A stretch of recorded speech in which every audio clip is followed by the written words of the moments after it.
วัสดีจ้าพี่น้องทักทายจากออสเตรเลียค่ะมื้อนี้พาเฮ็ดเมนูแซ่บผัวเมินค่ะแซ่บผัวเมินจังไดเพราะว่าผัวบอกินน้ำค่ะแกงไก่ใส่หน่อไม้ส้มค่ะอันดับแรกเจ๊ก็สิพามาเก็บผักอีตูสดๆจากสวนเลยค่ะต้นน้อยๆตะมุตะมีอ้ายก็แล้วเอาคือฝ้าวตัดมันแถมซั่นตัดมันโลดยิ่งตัดยิ่งแตกก็ว่ากันไปค่ะผักอีตูมีหน่อยก็เลยตัดเอาผักซี่ลาวไปใส่น้ำกันจ้ะปกติเจ๊ก็จะใส่แค่ใบแมงลักนะคะบัดที่นี่ก็สิมีตะไคร้หรือหัวสิงไข่ค่ะอ้ายก็เลยบอกว่าเอาบักลาดเบอร์รี่สุกแล้วเด็ดมันมาซิมเบิ่งแน่มันเป็นจังใดว่าซั่นหน่วยแดงจึ้งคืงคือสีเสือเจยเลยจ้ะก็เลยซิมโอ้มันคือแซ่บแท้มันคือหวานอมเปรี้ยวคือความรักของเฮาแท้ความรักแบบใดความรักหวานอมเปรี้ยวค่ะบัดที่นี่ก็สิมาขั่วไก่ค่ะขั่วไก่ใส่กับเครื่องแกงนะคะพริกหอมแดงตะไคร้น้ำปลาน้ำปลาร้าผงชูรสรสดีค่ะตอนนี้ก็ขั่วให้ไก่มันเปลี่ยนสีจ้ะบัดที่นี่ก็สิมาใส่หน่อไม้ส้มใส่ตีนไก่ค่ะบัดที่นี่ก็สิเติมน้ำล้างครกนะคะตุนให้ตีนไก่กับไก่เปื่อยดีเด้อค่ะใส่ใบมะกรูดเติมความหอมตักฟองมันออกน้ำแกงเฮาจังสิเป็นตาแซ่บค่ะใส่ชีลาวท้ายสุด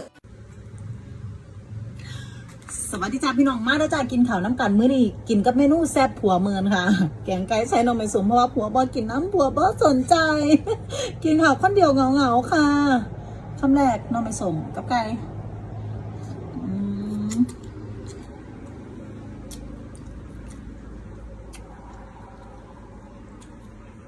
ว่าขาประเด็นนี้เป็นตีนไก่อมหูดค่ะแผนกมักดูดอมหูดไปเลย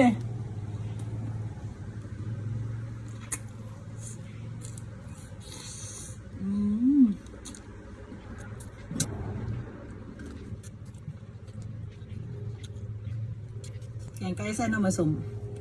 เจ๊บ่ได้กินบ่ได้เน้นแบบว่ากินไก่จ้าพี่น้องเน้นกินหน่อไม้ส้มค่ะมีผู้ใดเป็นคือกันบ่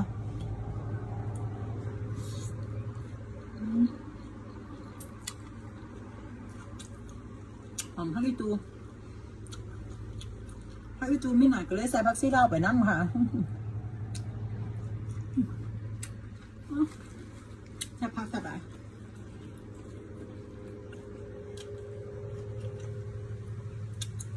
น้ำมันสมสื่อมากกันพี่น้องคนไทยเขาเจ้าก็เฮ็ดน้ำมันสมขายด้วยค่ะ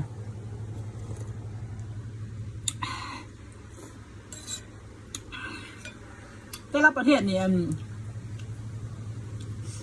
เขาจากสิมีคนไทยเฮ็ดอาหารไทยขายไหมจ้าพี่น้องแล้วก็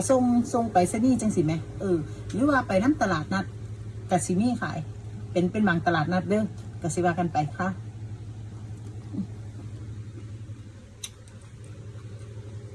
น้ำมันสมนี่เจ๊ก็แบบบางเทื่อก็ซื้อออนไลน์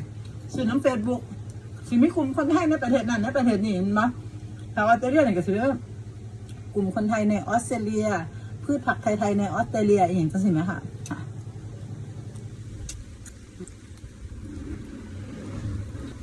ผู้ชายเห็นงาน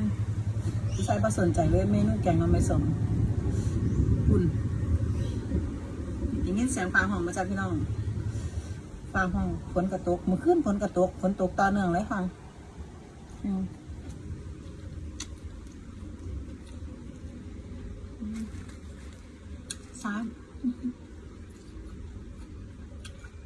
น้องไก่ติดสะโพกน้องสาว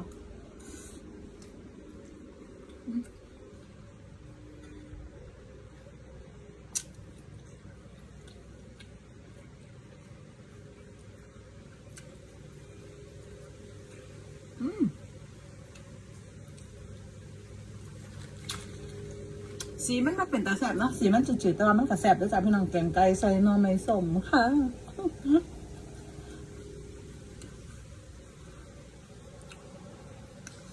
แสบดีผู้เดียวหัวมาแสบน้ำตอนนี้ต่อเนาะ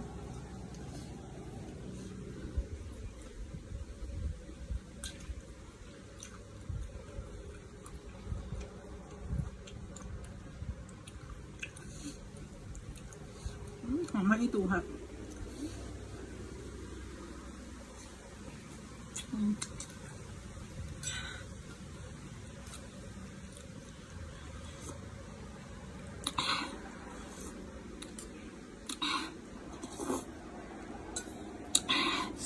สดน้ำกบไม่ให้งานยิ้ว